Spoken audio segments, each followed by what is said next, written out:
Niners fans, it's about that time. 5 o'clock on a Sunday.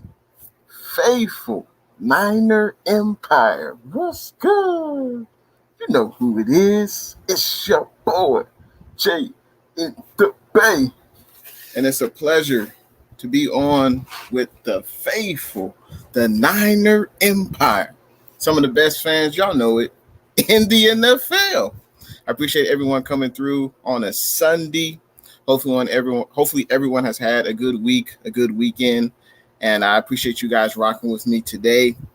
Um, I do have a special guest here today, and we will introduce him. But first, let me check the comments first. I gotta say, first of all, shout out to everyone watching on Jay in the Bay Facebook, Spotlight YouTube, and also Jay in the Bay, of course, YouTube. I gotta say, what's good to G Rod? Thanks for tuning in to the stream. He says, hey, 49er Nation fam, I appreciate you coming through. Travis Berg Jr., what's good? Appreciate you coming through to the stream, man. And hopefully everyone Sunday is going well. I know mine is going well. We're getting ready to talk some 49er football. OYG Saccone, what's good? Appreciate you coming through to the stream. He says, just got out of church. What's good? David Renteria, what's good? Appreciate you joining the stream.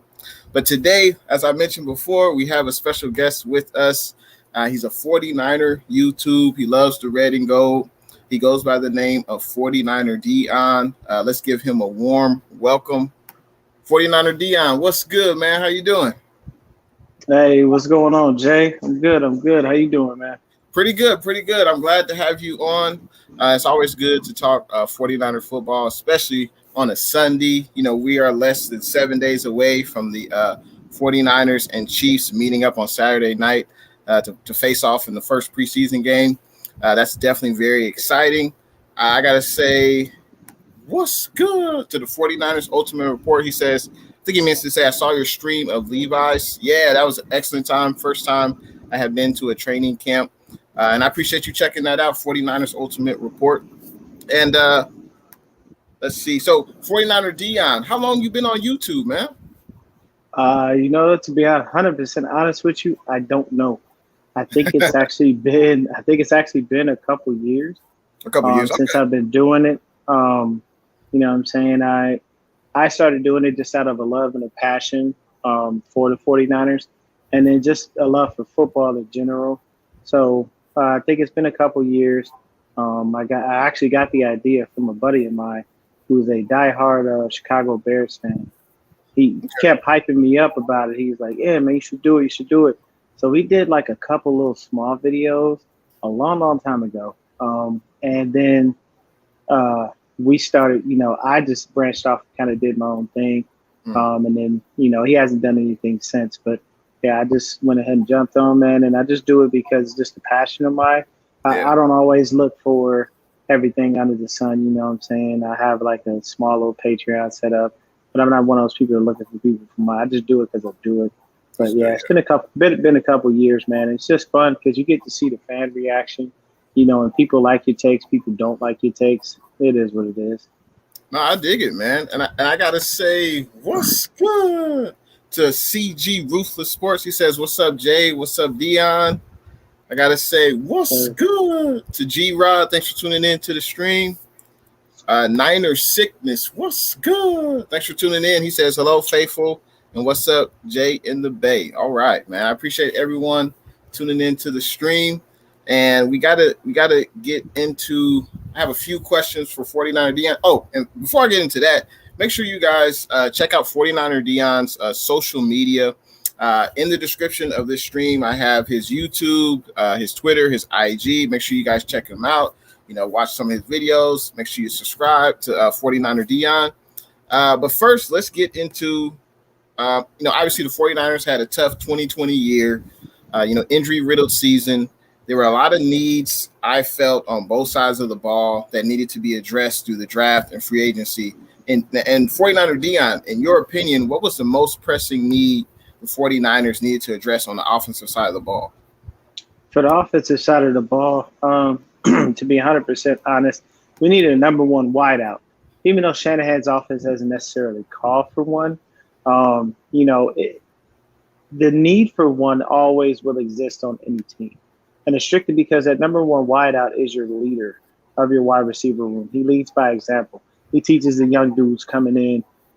He gives everybody, their cues on what they should and shouldn't be doing. When you run around incorrectly, he lets you know. When you're out of place, he lets you know. When you drop the ball, he's checking you about that. You usually need that veteran presence, or you just need that young guy that knows that it's his role to do that, and he just steps up. So literally the most veteran presence that we really had on the squad was Kendrick Bourne. He's now gone. He's over in New England, but that to me was the number one most pressing need. And I feel like if he can take that step, it may or may not be Brandon Ayuk, because he's more of a number one type of receiver just with his skills, his athleticism, and his size. But I honestly would say, you have to be mindful of that, because Ayuk is really a quiet person. Your number one leader has to be vocal at the end of the day. You got to be able to say, hey, this is what needs to be done. This is what's going on. No, I agree. I think we definitely needed to upgrade the wide receiver position. And but speaking of leadership, do you think Kittle is a leader on the offensive side of the ball? Kittle's definitely a leader on the offensive side of the ball, but you got to remember, Kittle is a lover of his position, and it's not a negative thing. But Kittle loves being a tight end. That's what he loves. Kittle loves to block, he loves to catch, and he loves to do anything the tight ends do. The man started a national tight end day. He started tight end U along with Travis Kelce. Like literally, he basically said, you know what? I'm tired of the tight ends being pushed to the side. We are a very, very big part of the offense. So now people need to see that. And you got to love it, man. I can appreciate it strictly based on the fact that, he is a leader, but I don't see him being a leader for the wide receivers because it's a completely different position. Yeah. Though I love what he does, and I love George Kittle. He's one of my favorite players on the team. And plus, to be honest with you, I would get along with George in real life because of his goofiness and the way that he acts. Like, we're the same person. I laugh at everyone. I can laugh at myself, and I can take it when someone throws a jab at me, because that's just how I grew up. Like, I love to have fun and laugh. So if George was covering me and clown me about something, I'd clown him too. And if it goes back and forth, then you're good. But he's more of a leader of the tight ends. I wouldn't say he's a leader of the full offense. Will people listen to him? Yes. Yeah. But I just don't see him grasping that type of role and doing it. You may have the captain badge on you, but he's more of a we win as a team, we lose as a team type of guy. Not let me grab, Brandon Ayuk to the side and say, hey, look, man, you ran this round incorrectly. I need you to go ahead and clean up X, Y, Z. And at the same time, I need you to go ahead, and do this, and this. Like, you know what I mean? Yeah. No, I definitely appreciate your thoughts on that. I got to say, what's good, Stunner Fillmore? I appreciate you tuning in to the stream. He says, just dropping by to show some love, fellas. Look forward to checking it out on the replay. But for now, it's back to the Hall of Fame enshrinement. Godspeed. I appreciate you for just jumping in, saying what's up, man. I appreciate that. And 49er Deon, you mentioned the tight end U. What were your initial thoughts about the tight end U and George Kittle? Did you like that? Did you feel that George Kittle would benefit from that, or do you feel like other players would benefit from Kittle and Kelce, holding that tight end U? I loved it. I felt like it would benefit everyone. The reason being is because at the end of the day, when you go into when you go into something like that, you learn from everyone. If you look at the offseason, people who don't normally function together and who are on different teams, they always get together. They do things. You'll see, even though DeForest Buckner and Eric Armstead are on the same team, they work out in the offseason together. So you see those things and you learn different things from different people. Like George highlighted that Travis Kelce said he doesn't use 100% of his speed all the time on the field. Why? You don't wind up getting gassed. That's a smart thing to do. Kittle can give all those dudes a lesson in how to block. Why? Because his father was an offensive lineman. He said he listened to Darren Waller on how he runs his routes and what he sees with defensive backs and things of that nature. So it all makes sense. And it was like the perfect thing because that's what you do. A lot of what people don't understand in the NFL is people will say they'll try to push individuality. I'm me. I want to be the next me. I want to be the greatest me. We get that. But you got to take pieces of your game from different places. You know, it's like if you're Fred Warner, I guarantee you watch Patrick Willis. I know you did. There's no way you could have missed him. You know, if you're Patrick Willis, you wore 52. Why? Because Ray Lewis did it. You know what I mean? So it's like it's paying homage and then at the same time understanding what you can pull from these guys to be able to allow yourself to grow. I think it was a wonderful idea. No, I definitely appreciate your thoughts on that. I felt differently, but from a more selfish point of view, because George Kittle, you know, I feel he's the best tight end in the NFL. And I feel like a lot of guys would take – I feel like George Kittle would be teaching guys more than guys teaching George Kittle. And, you know, if we're playing the Raiders, I don't want something that George Kittle told Darren Waller to like affect the outcome of the game. You know, so I'm thinking very selfishly, but you have a great point. You know, you're helping other people out and you're putting that good energy out there that will definitely come back to you. So, you know, hey, if George Kittle wants to do that, that's great. He's helping other players out. But the thing is, they could be, you know, playing against us. You know, that could work against Kittle. But maybe I'm just being selfish, but I appreciate your different point of view, though. I appreciate that. No, yeah, and I can understand where you're coming from. Your point of view has so much merit. It's extremely smart to have that opinion. You know, it's just that these guys are sharing secrets. The one thing about the NFL is it's literally recycled continuously. You got to think about it. Whatever scheme we run on defense, somebody runs that somewhere. Yeah. We may have different little wrinkles, but somebody runs it somewhere. Look at Shanahan's offense. How many people are copying that? Yeah. How many people do that? He got it from his dad. Like, yeah. So I understand where you're coming from with that, though. Yeah, you want to be selfish about that. You don't. I think honestly, what those people were doing is they were giving just little tidbits. They're not gonna give you the whole 9 yards. Only a stupid person would do that. I'm sorry, you know. And I don't mean to call anybody dumb or anything, but I wouldn't give you everything until I was done playing the game. I'll give you a quick point. Darrelle Revis used to get Chad Johnson all the time. Chad asked him when he was retired, he said, "How did you always know I was getting the ball? It used to piss me off." And he said, "You tugged on your right glove twice every time the ball was coming to you." Like the attention to detail to see something that minor and minute, but know that this means the ball is coming your way, lets you know, okay, I don't have to play him really hard this play. Why? The ball ain't coming his way. He ain't tugged on his right glove. If you have those tendencies, then that's how you get better. Like, I don't really care for Darrelle Revis. He wasn't one of my guys. I didn't like him because I like a ball hawk. I like the guy who picks the ball off. But we'll get into that later with the other questions that you have. Yeah, no, that's a great point. And I'm sure Kittle did not give up all his secrets. But yeah, and I like to think that the NFL is, you know, it is a business, but it's also a brotherhood among the players. You know, they're all can relate to each other. So yeah, they're going to give to, you know, something. Oh, do this on a running play. Do this when you're running a route. Like, I'm sure that just happens. Even on game day, that could happen. You know, you never know. But I gotta say, what's good to Payo Time, LA Rams fan. And since this is your first time here on the show speaking with me, 49er Deon, I welcome all NFL fans to join the chat, and especially fans in the NFC West, you know, the Rams, the Cardinals, and Seahawks. It's always good to hear their perspective.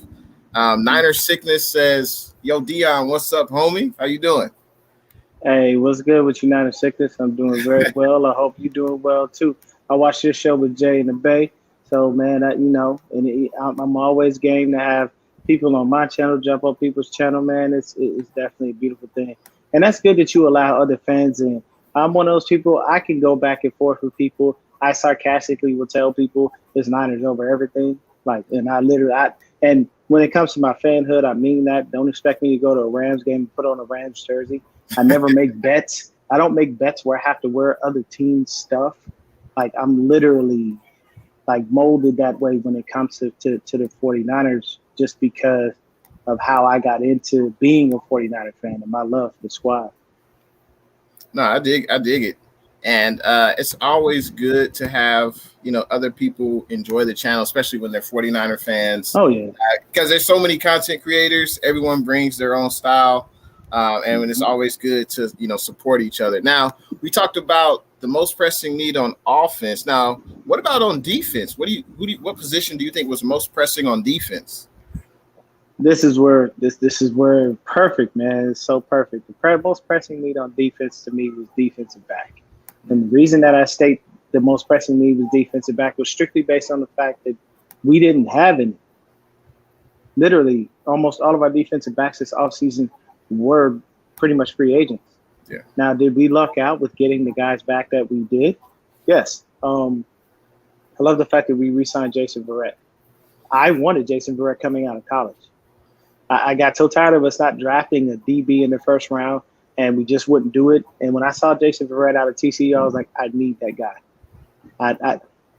Cornerback is my favorite position in football. I never played football because I never had the size, but cornerback is my favorite position in football. And I watch it, with so much attention to detail. Jason Verrett is literally the perfect cornerback. Outside of Deon Sanders, that's Jason Verrett comes in a close second, and we needed a DB. And I'm going to tell you right now, I was extremely pissed when we didn't get a DB until the 5th round. I did not like that. I didn't like that, but I'll save that for later. But yeah, it was defensive back. And my thing is we should have went harder. But the biggest issue with the 49ers is they don't do that in free agency. They just don't. Free agency, they're not big. They're not big movers and shakers. When they're movers and shakers, is with their own people in house. So it's like if a free agent from us is about to leave, then we'll go ahead and re-sign them. But we will not go after a big dude in free agency that has a name. We didn't go after the what was the DB that was out there this year?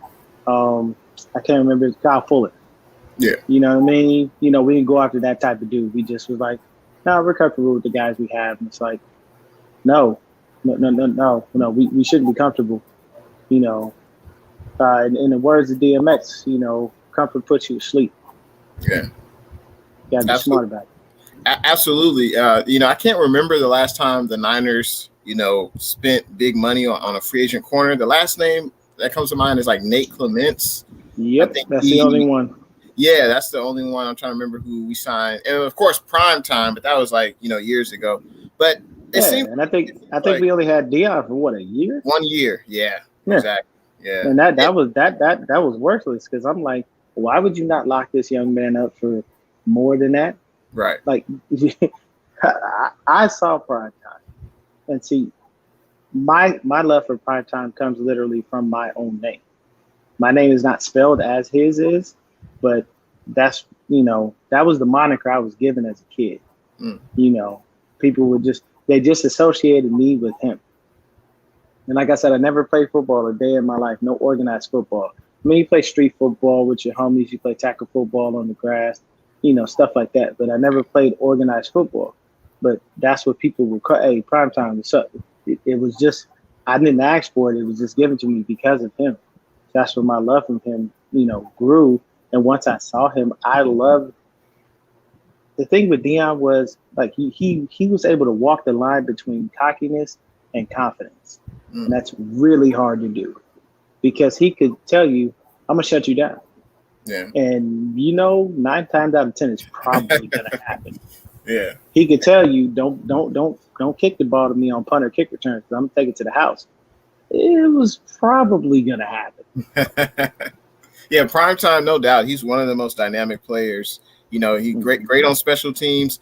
He can pick the ball off, and not only that, he could take it back to the house, with the best of them. I think he's probably arguably, the best corner ever. And speaking of corners, as you mentioned, going into the offseason this year, we only had one corner on the roster who was signed through this year. I think that was Ken Webster, I believe. And I was surprised we were able to re-sign all the corners, Verrett, Mosley, and K'Wan Williams. I was surprised at that, but it was a pleasant one because we definitely needed to sign those corners and have stability at that position. And I wanted to mention, I feel like this regime values defensive linemen more than they value corners.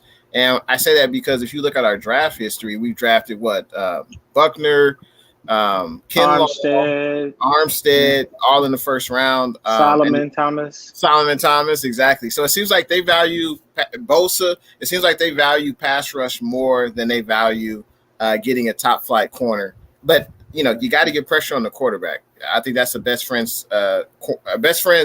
I would say a corner's best friend on the team has got to be defensive line, because if they're able to get pass rush, they don't have to cover as much. So and at the same time, there's a mistake that's made. You capitalize on that mistake if you're smart enough. They throw that ball the wrong way, they get hit while they're throwing it. That leaves the opportunity for you to get that free pick. Some DBs are opportunists. Yeah. If you look at some people, when they intercept the ball, it wasn't because they were covering. It was just because they were in the right spot at the right time, or they reacted properly. Right. No, exactly. Speaking of Jason Verrett, real quickly, if he has a similar year like last year, do you think the Niners will re-sign him to a long-term extension? No, Jason Verrett will go get the bag elsewhere. They're not going to give him that kind of bread. They have other pressing needs, and they know that more money is going to be allocated elsewhere. I would love for Jason Verrett to stay. If he strings together 2 healthy years in the NFL, that's an accomplishment and a feat in itself. If you ever see him in his interviews, he doesn't want to talk about being injured. He says it's in the past, and I agree with him. Definitely keep your mindset to a point where I'm going to be healthy. I'm going to go ball out. You know what I'm saying? Like, I remember my grandfather always telling me the word can't should never exist in your vocabulary. Why? Because when you say that you can't do something, you're already telling yourself you're going to fail. Right. And that's not what you need to do in life. You need to be a winner. You need to have that leadership mentality, and you have to have that want. And then as I got older, of course, man, you start understanding what you put out into the universe will reverberate back to you.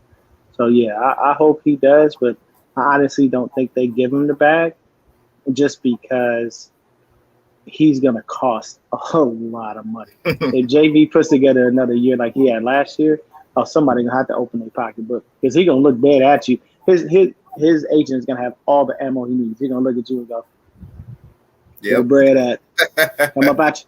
As we say on the West, come up out your pocket. Yeah, no, exactly. And I would be surprised if the Niners, I agree with you, extend him, multiple years. I mean, unfortunately, you got to look at the injury history. Unfortunately, that's part of his tenure in the NFL. And also, he's on the wrong side of 30, and usually players don't get better after they turn 30. But CG Ruthless Sports had a great question. He says Jordan Matthews could be a sleeper if he makes the roster. What do you think about Jordan Matthews playing a converted tight end? I'm gonna say this as politely as I can. Jordan Matthews got cement shoes on. That boy got bricks for feet. He should have been a tight end in the first place. He moves so slow. He is just the slowest thing. So him going to tight end is probably the best thing for him, because he don't move fast any damn way. But I don't think Jordan Matthews makes the squad, obviously. And the reason being is because there's a love-hate relationship for me with Kyle, because he keeps bringing in people who he knew. And I get a little annoyed by that. I get it. You know these people. They understand your system. Not everybody's going to work out in that way. Tom Compton is trash. I don't like the fact that he's even on our squad. I hate Tom Compton because he's a worthless offensive lineman. Jordan Matthews is a okay receiver. Yeah. Not even above average or average. He's okay. Can you put him at tight end if he put on the weight that they said he did? Yeah, but he was already slow. So I don't really care whether he makes the squad or not. Personally, I wouldn't want him to, because I'd like that roster spot to go somebody who's going to give us more production. But I mean, I don't really see much about him. Not at tight. No, I dig it. I definitely think after Kittle, there is a drop off. I don't know how you feel about Ross Dwelly. I mean, I think he's a solid tight end. I wish we would have gotten. Well, first, I wish Jordan Reed would have. I know why he retired. And I wish him well in retirement. But I wish I could have saw Jordan Reed and Kittle line up, in a 2 tight end set for this year. It's unfortunate that we didn't get to see too many games of them last year. But how do you feel about Ross Dwelly? Do you think he's a suitable backup? Do you think he brings enough to the table behind Kittle? I'm 100% comfortable with Ross Dwelly. I love the kid. Ross just doesn't get enough opportunities. That's all. Ross is a great tight end, man, and he's really good at blocking. When Juice went down, who took over at fullback? Ross Dwelly. Like, people sleep on Dwelly, and I think he's great. And one thing about George Kittle is George Kittle will big up all his tight ends, but at the end of the day, he knows who's really worth it and who really isn't. Every player does, but you're not going to tell the media that. You're not going to tell the press that. Anybody in the open, like, hey, this guy really sucks, but I got to big him up. It's not going to work like that. For me, Ross Dwelly is a great backup. He's a very, very serviceable guy. He can block very well. He can catch very well. He can play fullback. He does so many different things. I like what he brings to us, and I'd rather him stay on as our backup. Would it have been fantastic to see a George Kittle and Jordan Reed 2 tight end set? That would be scary for anybody in the NFL. As a defense, you don't want those problems. You don't want to be a DB, a linebacker, and or safety trying to cover either one of those guys. It's just a nightmare because Jordan Reed, when healthy, is one of the best tight ends in the league. George Kittle is the best tight end in the league. And if you put 2 of those dudes, you could just run a crossing route, bow, bow, just like that. Yeah. You don't know where that ball is going. And wherever the ball goes, 9 times out of 10, George or Jordan is going to catch it. But I respect Jordan Reed for retiring. And to be honest with you, he had the same issue that Steve Young had. So concussions, man. And that's a scary, scary thing. I remember getting an inside report from a buddy of mine. And, he was telling, because we were all, sad when Steve Young retired. And he told me, he said, look, dog, they basically told Steve Young in so many words, you take another concussion, that field going to be your grave. And his wife at that point was like, yeah, you're not playing football anymore. Yeah, concussion. You want to play? Yeah, you want to play in a celebrity game or something, a little something like that. Yeah, you're fine. But concussions are nothing to play with. And when you have too many of them, it's just not a good thing. I totally agree. Definitely concussions are not something to play with. And, back when I was watching the NFL in my earliest days, like in the late 90s, no one really talked about concussions. It wasn't really, talked about as it is now. So it's definitely important for players to take their health. That's the utmost priority. And, I'm happy that Jordan Reed made that decision, and hopefully he can add years to his life by not playing, NFL. But 49ers Ultimate Report, I got to say, what's good? He had a question for you. He says, 49er Deon, are you the guy that calls in on Rombo and you have the podcast, Niner Game podcast? Yes, that's me, man. Yeah, a lot of people know me from Rombo's show, but I love Rombo, man. Like, he's a really, really good dude. And yes, I call into his show very often. People do know me from that because the funny thing is me and Rombo, man, we go back and forth whenever I call in on the show. But yeah, that's me, man. I love that dude. He's a really good man as a person, as a human being. And then his show is just awesome because he interacts with the fans like on a consistent basis, Absolutely, yeah. And I discovered Rombo a few months ago. He's definitely one of the biggest 49er content creators, and it's good to see him interact with the fans. And I'm looking forward because this year for me, it'll be the first year where I'll be able to, during the football season, watch Rombo. So it'll be a different experience compared to the offseason, I'm sure. But I'm definitely looking forward to that.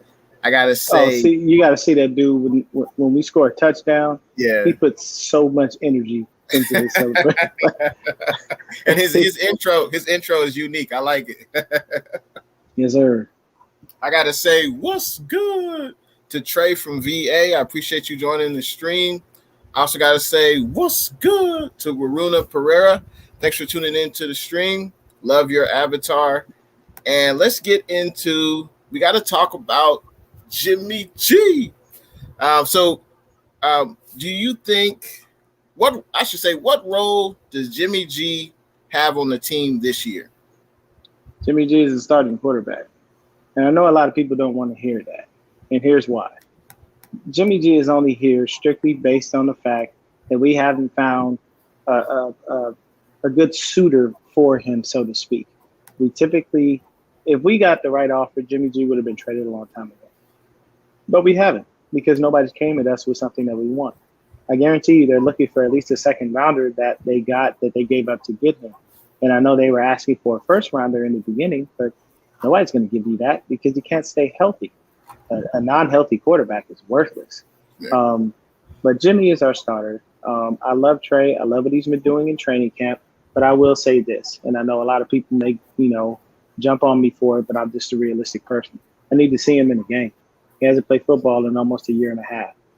And I need to see him play football against real people, trying to really tackle him, trying to hit him, trying to intercept the ball, and do all those things. And once I see that, I can give a fair assessment. Yes, do I love what he's been doing in training camp? Amazing. Great job. But the reason that Jimmy is a starter is, one, he knows the offense. Two, he gives you the best chance to win because he doesn't, he has that grasp of knowledge and a rapport with the players already. So do you want him to get better with this deep ball? Do you want him to actually see a linebacker on the field and not throw the ball directly to them? Yeah, we all want that, but I want $1 million. Doesn't mean tomorrow when I wake up, I'm going to get it. So Jimmy's here until, one, somebody comes in with a trade offer that we can't refuse, or two, he winds up getting injured throughout the season at some point. And if he sits down, he is not coming back off that bench. Trey will keep that job. This will be a Colin Kaepernick, Alex Smith situation. And the only difference will be is that Alex Smith was a competent quarterback. I think Alex Smith was better than Jimmy. That's just me. I would probably agree with you on that Alex Smith is probably better than Jimmy. I mean, hell, he's definitely had, he's played more seasons consistently. He's been healthier over his career. I mean, there's really no comparison. Jimmy's only played one season compared to Alex Smith. He's played like 10 plus years.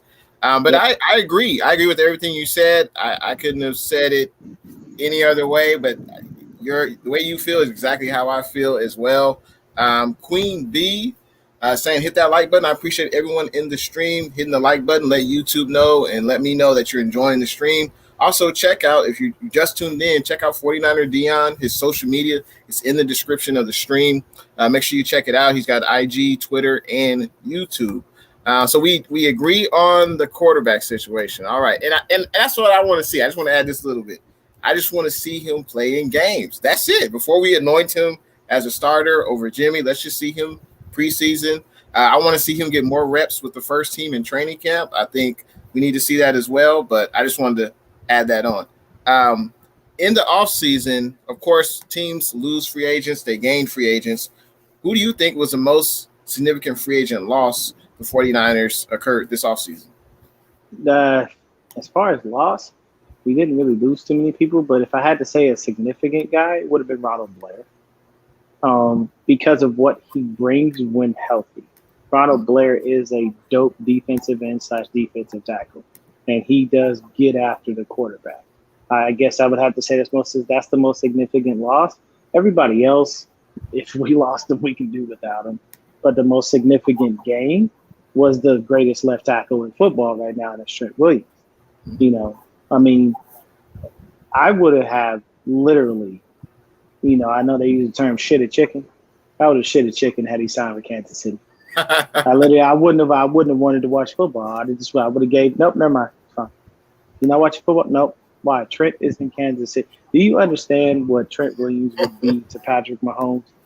Patrick Mahomes would have another 5 to 6 years of Super Bowl runs with somebody like Trent Williams at left tackle. And what he does and what he brings to the table is unmatched. Like, you don't get left. How do you go from Joe Staley to Trent Williams? You know how hard that is? That's a match made in heaven, right? I mean, that just doesn't happen.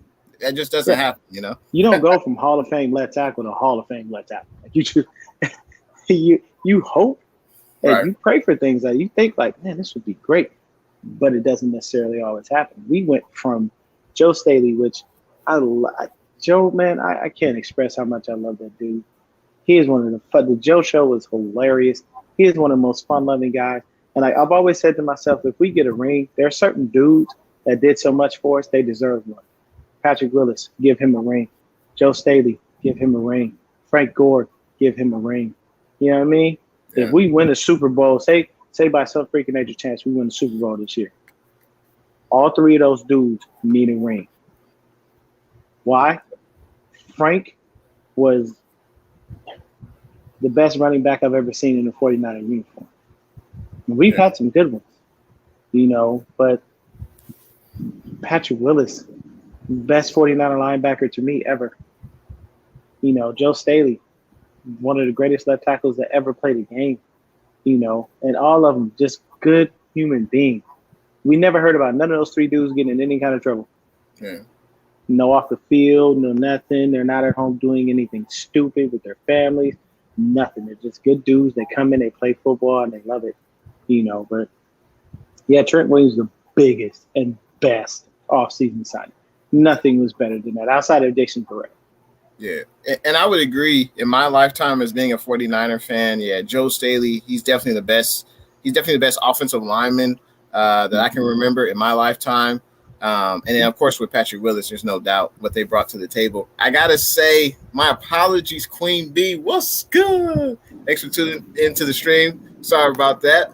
But thanks for tuning in. Now, I got to ask you, you mentioned earlier that you wish we would have gotten a number one wide receiver, right?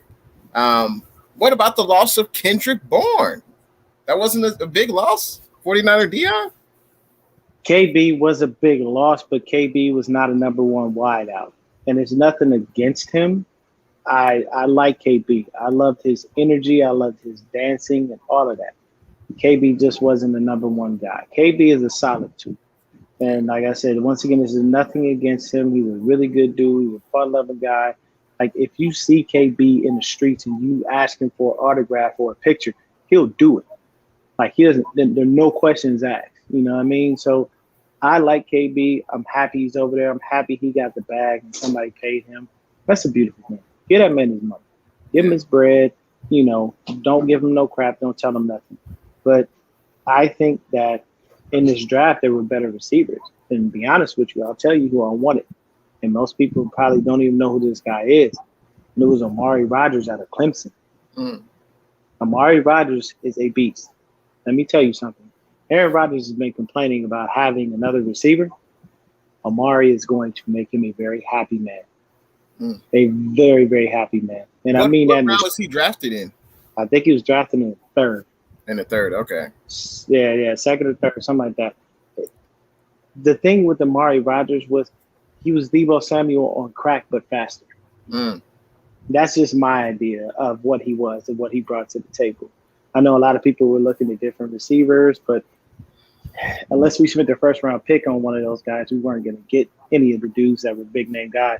I like Devontae Smith, but me, like so many other people, I don't like his frame. He seems to be a little too frail. Yeah. And he has to put on some weight, but at the end of the day, if that young man can ball out, he can ball out. But honestly. Yeah, and unfortunately for Devontae Smith for the Eagles, I think he got hurt. I think he's going to miss a few weeks, so definitely, wishing for a speedy recovery for him. But I gotta say, what's good to Derpy Boy? Thanks for tuning in to the stream. G-Rod, what's good? He has a question for us. He says, what are your guys' thoughts on Tavon Wilson? His highlights look pretty good. He could be a good surprise. What do you think about Tavon Wilson? From all accounts, everything that I've heard is that this kid is a beast. And that it looks like Jaquiski's going to have to kind of fight for his spot. According to the coaches and all the reporters, Jaquiski ain't going to walk back in and just take his spot back. It's not going to work like that. So, to me, by all accounts, everything I've been hearing, I've even seen a couple of things. I like the kid. He was a great addition. Yeah, and as you mentioned earlier on in the show, that defensive back was definitely a need for the team. And I'm glad that Lynch, allocated resources to getting Tavon Wilson, to getting Tony Jefferson, because unfortunately, Jaquiski Tart, he had the turf toe. He's now on the PUP list, the physically unable to perform list. So he's going to be out the first 6 weeks of the regular season. And Tavon Wilson has been getting high praise from our defensive coordinator, D'Amico Ryan. So, hopefully the good play of Tavon Wilson continues. And I'm looking forward to seeing if Tony Jefferson can step in as well. But I'm glad that Lynch got more depth at that safety position. Yeah, I'm happy too. Yeah, absolutely. And let's go to the most significant free agent sign. So technically, Trent, he was still on the team technically, but outside of the organization, what do you think was the most significant free agent sign outside of the organization? To be honest with you, we really didn't make a lot of moves outside of the organization. So I honestly couldn't tell you.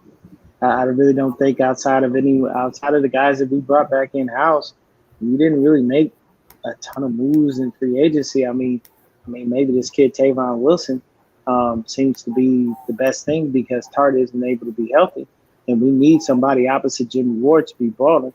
We already lost Tarvarius Moore. We've lost Marcel Harris to linebacker, which will probably be better for him because I love Marcel Harris, but he can't cover to save his life. And he, we appreciate him for what he did to Lamar Jackson a few years ago. But either way, he can't cover. I'm sorry, he cannot cover to save his life. He is probably better, covering the run. But yeah, I'd probably say Tavon Wilson. I know a lot of people like Trent Sherfield. Yeah. Just due to what he's been doing in camp, as far as at the receiver position. And I caught a little video of him jaw jacking with somebody, which I like. I like the banter because it just breeds competition, and in your mind that tells you, oh, you got me this time, I'm gonna get him next time.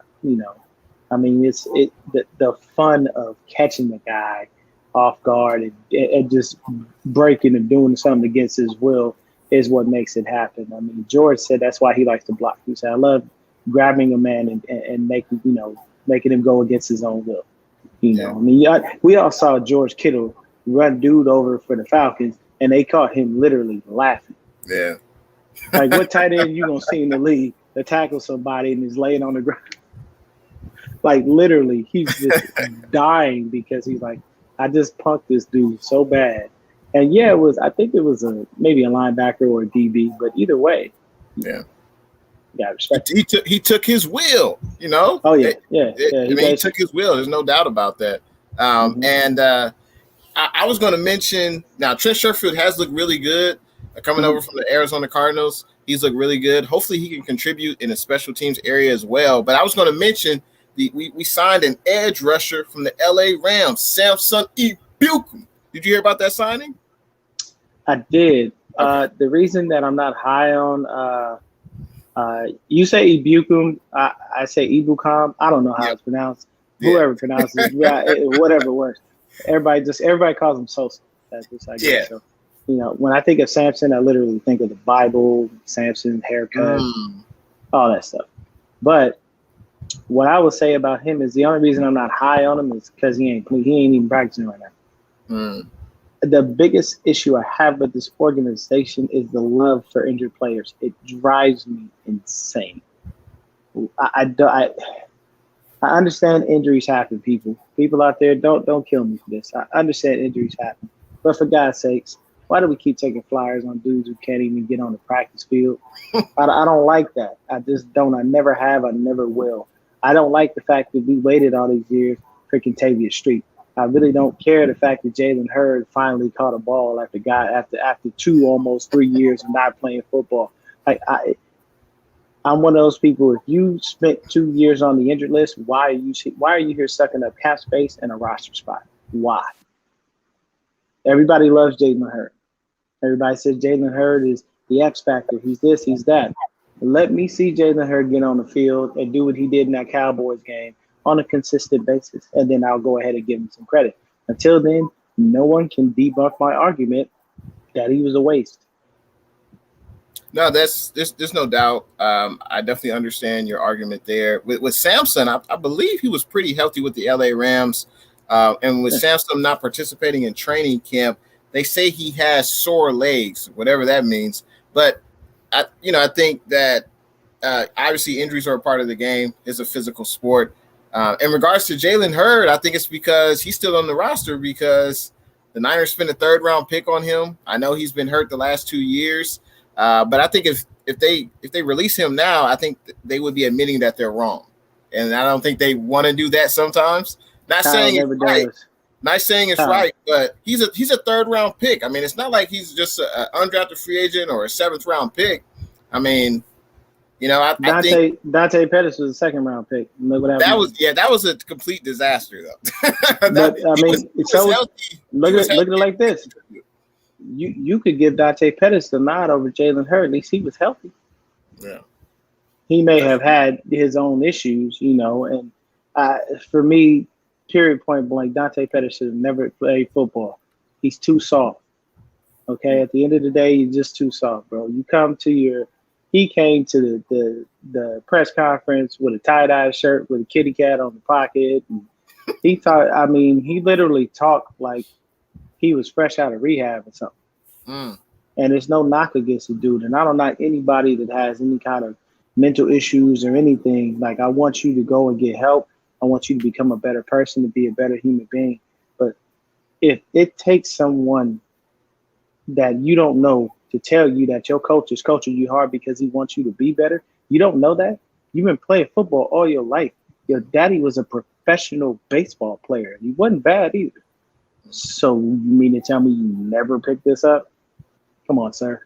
I mean, that just to me is come on now. Maybe you were show. I don't know. At the end of the day, for me, I understand Jalen Hurts is a 3rd round pick, and they don't want to admit that they were wrong. But Kyle does that a lot. He doesn't want to give up on guys that he drafted because he doesn't want to look dumb. At the end of the day, Kyle is not a quarterback whisperer. Because C.J. Beathard and Nick Mullins wouldn't win the games. Just saying.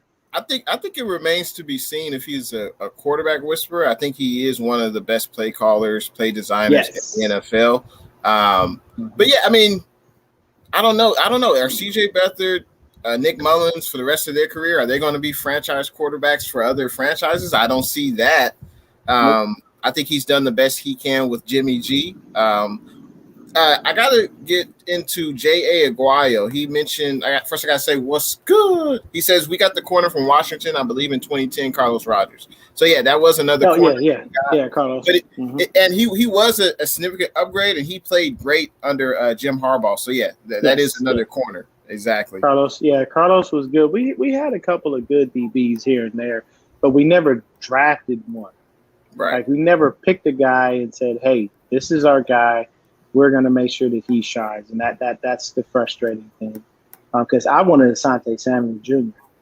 I would have loved to have had him. And when we drafted Trey Sermon, I about threw my control across the room. And I'm just being 100. I'm just keeping it a buck because I was like, we don't need a running back. We have Jeff. We have Jermichael. We have Austin. We have Raheem. Why do we need another damn running back? Why are we not drafting a DB to go opposite of Jason Verrett? Because people were a little suspect on Emmanuel Mosley. Yeah. We all were. But I'm sitting there thinking, Asante Samuel Jr., how would he fit into this defense? Fantastic. We start playing a little more man defense. What was his daddy? A man corner. What did his daddy do? Intercept the ball. He was a ball hawk. Seems like the guy would fit the bill, right? No, we draft Trey Sermon, and I'm looking like, it's nothing against Trey. I like him. I heard what he's been doing in camp. Fantastic. But, bro, we didn't need Trey Sermon at that moment. We needed Asante Samuel Jr. And where did he go? The same place Mr. Verrett went. To the damn Chargers. Yep. And I got a buddy of mine who keeps sending me videos pissing me off because he's telling me that Asante is doing fantastic. And I'm like, yeah, I know he is. Because I already know he's going to be doing great because look at his daddy. Those were bloodlines you could trust. Yeah. Great thoughts. And that was going to be my next question, the thoughts on the draft picks. I think going into the draft, there were definitely several needs on both sides of the ball that we needed to address. I thought we needed to get better interior offensive line. I think we did that. I was surprised we drafted a running back too, but Jeff Wilson Jr., he's now out till mid-November, December. So I think Trey Sermon can definitely fit in well. And I think it goes back to Shanahan. Shanahan wants to run the ball. He wants to run the ball 30, 35 times a game, control the time of possession. I think he does that with a upgraded offensive line. And now the running back room is there's a lot of talent. Elijah Mitchell, Trey Sermon, Raheem Mostert, Wayne Gallman, and you still have Jermichael Hasty. So I I was surprised, but I'm glad we made that move. Was there another? Were you surprised we didn't get? You mentioned earlier, but for those that might be tuning in now, were you surprised we didn't get a wide receiver high in the draft? I was surprised we didn't draft a wide receiver and the DB high in the draft. Yeah, I was very, very surprised. Like when we drafted, what is that tight end? No, not tight end. When we drafted Aaron Banks, I was like, huh? Like I literally was caught off guard. Like, why are we drafting a guard? We already have Daniel Brunskill. We have Lakin Thomas, and I know we need depth, but we drafted Colton McKivitz for that. And Justice School, you know, we would have had him there, but he wound up tearing his ACL. He's gone now. But I was just a little confused with that. I'm like, we need a wide receiver. We need a number one. We like what IU brought, but we still should have a true guy that's going to be number one, and we could throw Debo in the slot. But I was very surprised that we didn't get a DB and a wide receiver high. Yeah, I was definitely surprised about that. I like the overall depth that we got in the draft in the secondary, like Hufanga, the safety at the SC.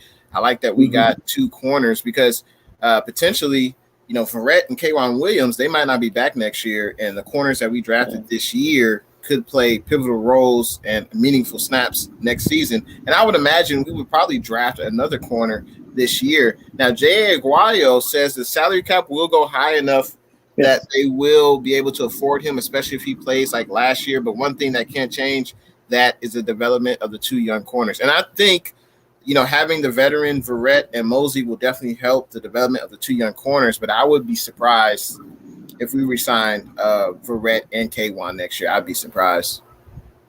Yeah, I agree with him. The cap will allow the space that we get will allow for us to be able to retain some guys. And yes, Jason Verrett is already 30, and that's going to be, he's going to cost some money. But yeah, we'll try to get him at a discount price because of that. But somebody will overpay, so I can't be mad at that. But honestly, I don't know about Ambry Thomas right now. The reports out of camp are not good. Now, Diamador Lenore, yes, I like that. I love as far as Talanoa Hufanga, I like Talanoa. What people sleep on, I'm gonna tell you right now, this is what's gonna be Talanoa's biggest attribute. Him being a hybrid linebacker / safety. He can come in the box. If you don't know about Hufanga, go look him up because he was a hybrid linebacker / safety. He came down in the box and made some awesome plays for USC. Now I'm a UCLA guy because I'm from Los Angeles, so I hate any and everything USC. But they do churn out some fairly good, football players. Absolutely. But yeah, Talanoa Hufanga, mark my words. He said he came in with the right attitude. I'm going for special teams. I'm gonna make that happen. And after special teams is how he's looking to build his career the right way. And you gotta appreciate a young kid with a good mindset like that. Yeah. And in Diamador Lenore, you hanging out with Deion Sanders, you getting pointers from this dude. Why would I not have faith that you're going to be great? Yeah. No, I dig it. And in regards to the young corner, Ambry Thomas struggling, I think that's good. You know, there is a huge difference between college and the NFL, the speed difference. You know, I'm sure in college he was the best athlete on his team, but in the NFL, everyone runs fast. You're going up against players who are professionals. And I think this is good. You know, he struggles. The coaching staff will coach him up, tell him what he's doing bad, and then he'll continue to work on it and get better. I think it's good. Just like with Aaron Banks, he's not working with the first team offense. I think a lot of people thought he would just come right in and he would be anointed the position, but you got to give credit to Brunskill. Brunskill has played on a lot of positions on the offensive line. He knows Shanahan's system. He's a vet, and I think it's good. You know, the rookies have to earn their way to starting positions. I would say so. Yeah, of course. Like I look at our line. Our line should be constructed, and this is just my thought process. You can tell me if you think a little different. I honestly think our starting offensive line should be Trent, Lakin, Alex, Daniel, and Mike. That should be our starting line. Give Daniel Brunskill the damn right guard spot he's supposed to have been in for the past couple of years. Since everybody's been injured, he had to keep bouncing around on the damn line like a ping pong ball. Yeah. Give him the right guard spot. He is the Aaron Donald killer. Let him stay there because wherever AD is, he gets upset. He gets his feelings hurt.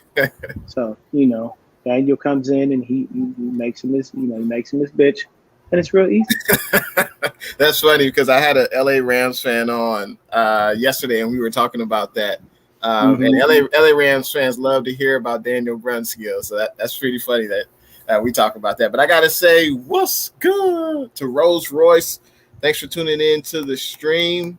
Rolls, my dog, was good, homie. Let's see. G-Rod. He says, do you think Alex Mack pans out? Some reports are that he's struggling. What do you think about that? No, Alex Mack will be fine. Yeah. I haven't heard anything about him struggling. What I heard today was that Alex Mack sweats a lot. That Alex Mack sweats profusely. That's what I've heard. So I mean, if he sweat profusely, I could care about him sweating, just as long as he makes sure the ball is dry when he hands it off to whoever the quarterback is, whether it be Trey or Jimmy. But no, I haven't heard anything about him struggling. But I have heard that he's making other guys better. That his veteran presence has made that line so much better. And you have to think about it. When you have a center who is a quarterback of the O-line doing what he's supposed to do, tapping Daniel, hey, this is what we're doing over here. Tapping Lakin, this is what we're doing over here. Calling out different protections, calling the mic out, saying these things, doing all the things that we were supposed to get from Weston Richburg, but he was injured all the damn time too. Then, yeah, we're going to be good. So I haven't heard anything. I think Alex Mack is going to be perfectly fine. And I think we keep Alex Mack for at least a good 2 years.